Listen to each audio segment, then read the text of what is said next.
Autrefois roi du poulet frit, Kentucky Fried Chicken est aujourd'hui en train de se faire griller. Le colonel Sanders a fondé l'empire du poulet frit en 1930 à Corbin, Kentucky. Aujourd'hui, il compte plus de 30 000 établissements dans 150 pays. Mais ces derniers temps, le colonel ne s'en sort pas très bien. Kentucky Fried Chicken prend du retard par rapport à ses concurrents comme Chick-fil-A et Popeyes. Les clients partent, des magasins ferment, et la franchise ne suit plus. Que s'est-il passé? Aujourd'hui, dans The Infographic Show, on analyse le déclin de Kentucky Fried Chicken. Kentucky Fried Chicken s'est fait connaître grâce à sa panure dorée, croustillante, et son mélange secret de 11 herbes et épices, qui n'est pas qu'un simple gadget. Kentucky Fried Chicken tient à garder sa recette secrète, autant pour ses clients que ses concurrents. La recette écrite par le colonel est gardée dans un coffre-fort au siège de Louisville. Il sollicite plusieurs entreprises pour les ingrédients, afin qu'aucune ne connaisse toute la recette. Mais les choses ne vont pas très bien chez le colonel. En août 2024-25 Kentucky Fried Chicken du Midwest, Illinois, Indiana, Wisconsin, ont fermé sans préavis. Les habitants se sont retrouvés complètement privés de poulet et confus quant à la raison pour laquelle leur Kentucky Fried Chicken local avait fermé sans explication. À l'échelle mondiale, l'avenir du colonel paraît encore plus menacé. Dans des pays comme la Turquie, la forte association de Kentucky Fried Chicken avec les États-Unis en a fait la cible de nombreux boycotts. Cela s'est conduit à la fermeture de 283 restaurants Kentucky Fried Chicken dans le pays, apparemment du jour au lendemain, après que leur exploitant, Isgida, a déclaré faillite. Aux États-Unis, Kentucky Fried Chicken n'est plus que 5e parmi les chaînes de restauration rapide de poulet, malgré la croissance du marché. En 2025, le colonel a été dépassé par Wingstop, en hausse de 41% en un an, et par Raisin Can qui a progressé de 31% après avoir déjà perdu la première place au profit de Chick-fil-A et Popeyes. Leurs ventes ont atteint 4,7 et 5,2 milliards, alors que Kentucky Fried Chicken n'a réalisé que 4,3 milliards de dollars. Alors, qu'est-il arrivé à l'ancien géant de la restauration rapide, qui dominait autrefois sans effort le marché du poulet frit aux États-Unis? Kentucky Fried Chicken n'a pas su s'adapter à l'évolution des consommateurs et du secteur de la restauration rapide, notamment sur les prix.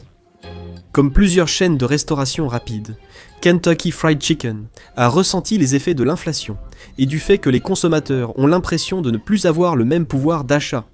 La restauration rapide est censée être l'option la moins chère. L'idée, c'est que les clients acceptent des salles à manger simples et, globalement, une qualité inférieure et une nourriture moins saine tant qu'ils n'ont pas à dépenser trop d'argent pour cela. Ce n'est plus le cas pour Kentucky Fried Chicken, et comme il se concentre sur le poulet, ses prix ont été plus durement touchés que la plupart des autres chaînes. Les épidémies de grippe aviaire ont gravement touché les élevages de volailles, comme le montrent les médias sur le prix des œufs. Au dernier trimestre 2024, plus de 20 millions de poules pondeuses sont mortes. Certes, un pourcentage d'oiseaux meurt toujours de maladie, mais 20 millions est un nouveau record inquiétant. Si les œufs deviennent plus chers à cause des poules malades et mortes, les prix de la volaille augmentent aussi. La différence pourrait ne pas être aussi marquée en raison des différences entre la production d'œufs et celle de volaille. Les poulets se conservent congelés bien plus longtemps que les œufs, offrant ainsi aux agriculteurs une réserve de secours. Mais le poulet reste malgré tout plus cher. Bien que presque tout augmente constamment, comme le prouve la baisse de votre compte bancaire, les prix des aliments, surtout la volaille, croissent plus vite que l'inflation générale. L'indice des prix à la consommation a augmenté de 0,2% entre avril et mai 2025. Le prix des aliments en épicerie a augmenté de 2,2% par rapport à mai 2024. Cependant, pendant la même période, d'avril 2025 à mai 2025, les prix de la volaille ont augmenté de 0,5%, atteignant une hausse de 2,5% par rapport à mai 2024. On prévoit une hausse de 2,3% d'ici fin 2025. Cela résulte des perturbations liées à la grippe aviaire et d'une demande accrue de poulet, car les prix du bœuf et du veau ont augmenté de 8,6% en un an, non ? La situation ne devrait pas s'améliorer. L'United States Department of Agriculture prévoyant une hausse continue des prix de la volaille aux États-Unis sur la prochaine décennie. Si votre marque vend uniquement du poulet, une hausse des prix plus rapide que la moyenne peut poser problème à votre entreprise. Kentucky Fried Chicken ne peut pas se réorienter aussi facilement que d'autres chaînes pour offrir d'autres repas. Les sauts de poulet, c'est un peu toute leur identité. En conséquence, les prix chez Kentucky Fried Chicken ont augmenté de façon exponentielle. Bien qu'il soit difficile de trouver des données précises sur l'évolution des prix, probablement quelque chose que Kentucky Fried Chicken ne veut pas voir affiché partout sur internet, un menu de 10 pièces coûtait 9,99 € à la fin des années 1990. Aujourd'hui, c'est 33,99 € pour le même menu. Pas tout à fait le même, car de nombreux consommateurs trouvent qu'il a moins bon goût, mais nous en reparlerons. Vous pourriez dire que l'inflation augmente les prix, mais 9,99 $ en 1998 valent 19,70 $ aujourd'hui. Il est donc clair que l'inflation n'est pas le seul problème, et les problèmes de tarification de Kentucky Fried Chicken sont devenus très publics grâce aux forums en ligne et aux réseaux sociaux. En mars 2025, une publication sur Reddit concernant un seul pilon de Kentucky Fried Chicken coûtant 4,79 $ a suscité des centaines de mentions, j'aime et de commentaires. Une vidéo TikTok est devenue virale, après qu'une femme choquée a partagé avoir payé 59,04 $ pour un menu de 16 pièces, 4 accompagnements et 3 tenders de poulet. Pour aggraver les choses, Kentucky Fried Chicken semble suivre la tendance de nombreuses entreprises en période d'inflation et de faible croissance des salaires, la shrinkflation. Essentiellement, c'est lorsque les entreprises offrent moins de produits qu'à l'habitude pour un prix similaire ou même légèrement supérieur afin de réduire leurs coûts. Le Daily Dot a publié un article sur la TikTokeuse Cathy Espinosa, dont la vidéo virale, 160 000 vues, montre sa surprise face à la petite taille des accompagnements d'un seau familial Kentucky Fried Chicken. Elle a montré sur les réseaux la taille minuscule des accompagnements et dit « Depuis quand Kentucky Fried Chicken est-il aussi radin avec leur purée dans leur seau ? Comment ce maïs peut-il nourrir 4 personnes ?» De nombreux commentateurs ont noté que Kentucky Fried Chicken avait modifié ses menus, proposant des accompagnements individuels au lieu de familiaux pour les repas familiaux. Certains clients ont noté que leur poulet contenait moins de viande, plus d'os et des morceaux immangeables, donnant l'impression que leur commande Kentucky Fried Chicken, devenue plus chère, était du gaspillage. Ces hausses de prix ne concernent pas que les États-Unis. Le site australien TheBuzz.com a observé que Kentucky Fried Chicken a relevé ses tarifs bien plus vite que l'inflation. Certains articles du menu ont augmenté de 25% en un an, de 2024 à 2025. En Australie, le célèbre menu Kentucky Fried Chicken Zinger est passé de 8,95 à 10,95 $ australiens, soit plus 22%, tandis que les 25%. Les prix du menu Kentucky Fried Chicken en Australie ont augmenté d'environ 14,7%. C'est un chiffre énorme, qui dépasse largement celui du géant international McDonald's, et des chaînes de restauration rapide locales comme Macca's, qui n'ont connu qu'une augmentation de 8% sur la même période. Steven Johnson, de Food Service Solutions, a analysé l'évolution de Kentucky Fried Chicken, et constate que la marque, autrefois reconnue pour son bon rapport qualité-prix, a perdu cette image. Les consommateurs ne voient plus Kentucky Fried Chicken comme abordable. Les prix élevés les dirigent vers des alternatives moins chères, et perçues comme plus avantageuses. Kentucky Fried Chicken a aussi bâti sa marque en proposant des repas familiaux, vendant des seaux de poulet frits à des groupes à prix raisonnable. Cela laisse à l'entreprise moins de flexibilité lorsqu'il s'agit de proposer des portions plus petites à des prix abordables. Pendant ce temps, des concurrents comme Raising Cane's et Dave's Hot Chicken ont rapidement compris que les salaires des consommateurs leur permettent d'acheter moins qu'auparavant. Ils offrent de nombreuses options avantageuses sur leur menu, renforçant ainsi leur compétitivité. Popeyes propose un menu à 5 $ avec 3 morceaux de poulet, conçu pour ceux qui ne sortent pas manger avec plusieurs enfants ou amis. En plus, la qualité payée par les consommateurs s'est vite dégradée, ce que les clients ont remarqué. Les gens se tournent vers d'autres franchises pour une raison. Ils font du meilleur poulet. Selon l'American Customer Satisfaction Index 2023, les clients ont élu Chick-fil-A, concurrent direct de Kentucky Fried Chicken, comme leur chaîne de restauration rapide préférée pour la 9e année consécutive. C'est sans doute pourquoi Chick-fil-A a dépassé Kentucky Fried Chicken comme première chaîne de poulet aux États-Unis en 2014, sa part de marché, atteignant 45,5% en 2023 contre 38,3% en 2022. En 2023, Kentucky Fried Chicken est passé de la 2e à la 3e place, principalement en raison de problèmes de qualité, avec 11,3% de part de marché, contre 11,9% aux États-Unis. Comme indiqué plus tôt, en 2025, il a été dépassé par 2 franchises, passant ainsi à la 5e place du marché. Sur des sites comme Reddit et Quora, on peut trouver un nombre infini de discussions consacrées à la raison pour laquelle le poulet Kentucky Fried Chicken n'a plus le même goût qu'avant. Les clients se demandent souvent où est passé le goût. De nombreux anciens employés imputent ces changements à la cupidité de Kentucky Fried Chicken, réduction des heures, embauche de moins expérimentés moins chers, entraînant un service de moindre qualité.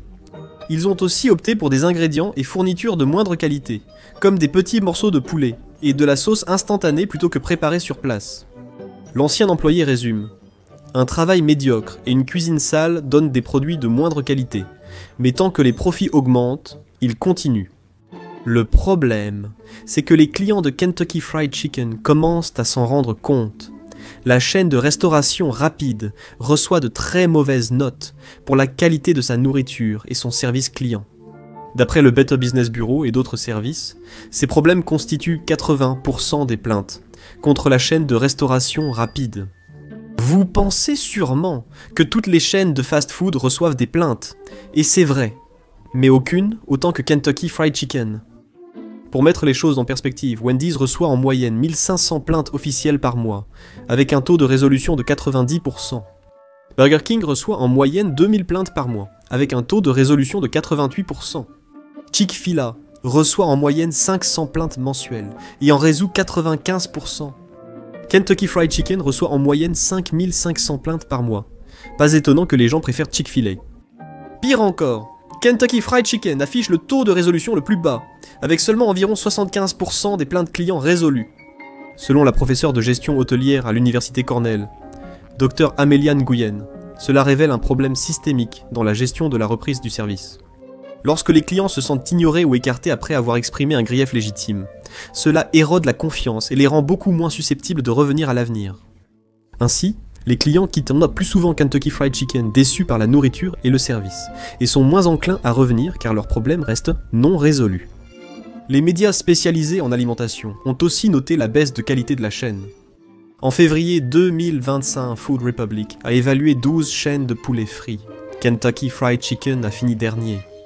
Le critique Danny Zeller a eu ceci à dire sur son expérience. D'après mes critères, Kentucky Fried Chicken n'a pas été à la hauteur. L'ambiance du restaurant que j'ai visité était triste. Le personnel ne semblait pas heureux d'être là. Ils ajoutent, le serveur était parfaitement en accord avec l'ambiance. Aïe. Le pire, c'est que Kentucky Fried Chicken n'a pas compris qu'ils ne sont plus les seuls concurrents en ville. Lorsque la franchise a ouvert ses portes pour la première fois, c'était à peu près la seule chaîne de restauration rapide spécialisée dans le poulet frit. Ce n'est plus le cas aujourd'hui. De grandes franchises comme Chick-fil-A et Popeyes ont dépassé la chaîne en termes de qualité et l'ont laissé loin derrière en matière de vente. Il y a aussi de nouvelles franchises nationales et de plus petites franchises régionales, comme Raising Cane's, Slim Chickens et Dave's Hot Chicken, pour n'en nommer que quelques-unes, qui se sont lancées dans le secteur du poulet frit depuis les débuts de Kentucky Fried Chicken. Et la chaîne doit maintenant faire face à la concurrence d'une autre source, les supermarchés et les supérettes. Des enseignes comme Costco et Kroger proposent des poulets rôtis et des menus complets en magasin, souvent à un prix bien plus bas que Kentucky Fried Chicken. Costco propose des poulets rôtis de 3 livres à 4,99 $, alors que le seau Dunk It de Kentucky Fried Chicken, avec quelques tenders, frites et bouchées de pommes de terre, coûte 7 $. Pour beaucoup de familles voulant bien manger à petit prix, le choix entre Costco et Kentucky Fried Chicken est évident. Pour rester compétitif, Kentucky Fried Chicken doit soit améliorer ses produits, baisser ses prix ou offrir une meilleure expérience. Comme nous l'avons vu, il n'a rien fait. Alors qu'en 2024, Wingstop, Zaxby's, Bojangles, Popeyes et Chick-fil-A ont augmenté leurs dépenses, tandis que Kentucky Fried Chicken les réduisait. Cela ne rassure pas sur l'avenir de la marque, et les chiffres le confirment. Yum! Brands a enregistré 3 trimestres consécutifs de baisse des bénéfices pour Kentucky Fried Chicken en 2024, avec des ventes à magasins comparables en recul de 5% au 3e trimestre et des ventes mondiales en baisse de 4%. La couverture d'avril 2025 de Restaurant Div sur le classement Circana des restaurants américains a confirmé la tendance. Toutes les grandes chaînes de poulet frit ont vu leurs dépenses augmenter en 2024, sauf Kentucky Fried Chicken. Les ventes sont tombés à 4,34 milliards de dollars, soit une baisse de 4% par rapport à l'année précédente de l'entreprise. Réduire la voilure peut avoir un sens financier à court terme, mais cela n'aide pas les perspectives à long terme de l'entreprise.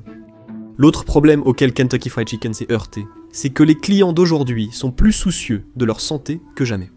Alors que les géants du fast-food ont fait grimper leurs prix à des niveaux inédits, la nourriture saine est devenue relativement plus abordable. Cela montre que beaucoup abandonnent le fast-food pour des choix plus sains. De 2014 à 2025, les prix du fast-food aux États-Unis ont augmenté de 47%. WalletHub a observé que dans des États à faible revenu médian comme le Kentucky, une sortie familiale au fast-food coûte 0,5% du revenu mensuel moyen. Alors pourquoi dépenser autant d'argent pour un repas qui est au mieux moyen, et qui en plus risque de vous envoyer plus vite chez le médecin? Avec la hausse des prix du fast-food et la recherche d'alternatives plus saines, Kentucky Fried Chicken est en difficulté. C'est quand même la marque qui a lancé le tristement célèbre Double Down, un sandwich qui a bien abandonné le pain pour écraser du bacon, du fromage fondu et de la sauce entre deux morceaux de poulet frit. Elle doit maintenant travailler pour redorer l'image de sa chaîne de fast-food, jugée la plus nocive pour les artères. Étonnamment, les efforts de Kentucky Fried Chicken pour attirer une clientèle plus soucieuse de sa santé semblent porter leurs fruits, ce qui est positif pour l'avenir de l'entreprise. Le cabinet de conseil CFI Group, basé à Ann Arbor, a interrogé 1200 consommateurs de fast-food et a découvert que 17% des clients de Kentucky Fried Chicken ont déclaré que, du moins en partie, la raison pour laquelle ils préféraient tant la marque était liée à ses options de menu plus saines. Les modifications du menu Kentucky Fried Chicken, comme le poulet grillé et la réputation du poulet plus sain que la viande rouge, ont sans doute influencé certains consommateurs. Ces statistiques prouvent que la marque Kentucky Fried Chicken n'est pas condamnée. L'entreprise connaît encore de nombreux points positifs et dispose de solutions pour retrouver une croissance accrue à l'avenir. Pour suivre l'évolution des goûts, Kentucky Fried Chicken Global a ouvert Saucy, un restaurant dérivé lancé à Orlando, Floride, en décembre 2024. Ce restaurant sera axé sur les tenders de poulet, qui offrent un meilleur rapport qualité-prix pour les clients, servis avec 11 sauces différentes parmi lesquelles les gens pourront choisir. L'entreprise veut que ces sauces deviennent l'atout majeur du restaurant Saucy spin-off, et non le poulet, pour se distinguer de la concurrence. Les dirigeants de l'entreprise semblent enfin comprendre qu'il faut des mesures drastiques pour ramener Kentucky Fried Chicken au sommet. C'est pourquoi, en 2025, ils mettent en œuvre une série d'actions sous le slogan Kentucky Fried Comeback, visant à reconquérir les clients. Cela comprend la promo « Saut gratuit offert » pour au moins 15 $ dépensés sur l'appli ou le site Kentucky Fried Chicken, un saut de 8 morceaux, où tenders est offert, ainsi que le retour des menus à 7 $. Kentucky Fried Chicken souhaite que ces offres rendent ses produits plus abordables et attirent de nouveau des clients sensibles au prix. Pour toucher un public plus jeune, Kentucky Fried Chicken lance de nouveaux plats et saveurs audacieux, comme les cornichons frits du Kentucky servis avec une sauce comeback. Ils collaborent aussi sur les réseaux sociaux avec des chefs comme Maddie Matheson, qui promeut désormais Kentucky Fried Chicken sur YouTube et Twitch. Mais ces initiatives sont loin de garantir un retour en force du poulet frit du Kentucky pour cette grande franchise de poulet. Le plus inquiétant, c'est que Kentucky Fried Chicken ne sait même pas qui les mènera vers un avenir plus prometteur. En 2 ans, l'entreprise a presque totalement renouvelé sa direction aux États-Unis. En 2025, Scott Mesvensky est devenu président directeur général de la division après plusieurs années chez la maison mère Yum. Catherine Tan Gillespie a suivi, prenant la présidence de Kentucky Fried Chicken aux États-Unis en avril, remplaçant Turin Lal, qui n'occupait ce poste que depuis 2022. Et ce n'est pas tout. Depuis mi-2023, l'entreprise a nommé un nouveau directeur du numérique, des ressources humaines, du développement, des opérations et des nouveaux concepts. Donc même si le menu reste similaire, tout a changé en coulisses. Si tout cela vous embrouille, c'est pareil pour Kentucky Fried Chicken. Promouvoir et embaucher toute une nouvelle équipe de direction pourrait aider à bousculer les choses, mais c'est aussi très déstabilisant pour une entreprise aussi grande, et cela pourrait donner l'impression d'une volonté désespérée de changer, plutôt que d'une stratégie réellement réfléchie. En février 2025, Yum. Brands a annoncé le transfert de son siège de Louisville, Kentucky, à Plano, Texas, où Kentucky Fried Chicken avait déjà déplacé la plupart de ses opérations, ainsi qu'à Irvine, Californie. Ce déménagement a du sens pour des raisons fiscales, car le Texas a un taux d'imposition des sociétés beaucoup plus bas, seulement 0,31% sur les ventes de l'entreprise, tandis que le Kentucky applique un taux d'imposition des sociétés de 5% sur les bénéfices. C'est en partie pourquoi de nombreuses entreprises, comme SpaceX d'Elon Musk, ont déménagé leur siège social. Le départ de Kentucky Fried Chicken et sa société mère du lieu de naissance de la franchise et de l'état éponyme, uniquement pour des raisons financières, est plutôt préoccupant. Plus inquiétant, Yum. Brown semble ignorer les défauts majeurs à l'origine du déclin de Kentucky Fried Chicken. Les gens veulent une meilleure nourriture à moindre coût. Mais Joe Park, de Yum, le directeur numérique et technologique, a récemment dit au Wall Street Journal que l'entreprise voulait se focaliser sur l'intelligence artificielle et les bornes de commande pour booster les ventes. Park estime que cibler les promotions selon les clients et les lieux aidera la marque, plutôt que d'améliorer le poulet ou de baisser les prix. Cela n'a pas convaincu les anciens clients ni les observateurs du marché que Kentucky Fried Chicken revienne vraiment à sa gloire passée. Et comme si les problèmes commerciaux de Kentucky Fried Chicken ne suffisaient pas, il y a aussi eu ce moment où la chaîne s'est retrouvée mêlée à l'une des affaires criminelles les plus choquantes de tous les temps. Regardez, massacre et enlèvement chez Kentucky Fried Chicken, l'affaire qui a choqué le FBI, ou cliquez sur cette vidéo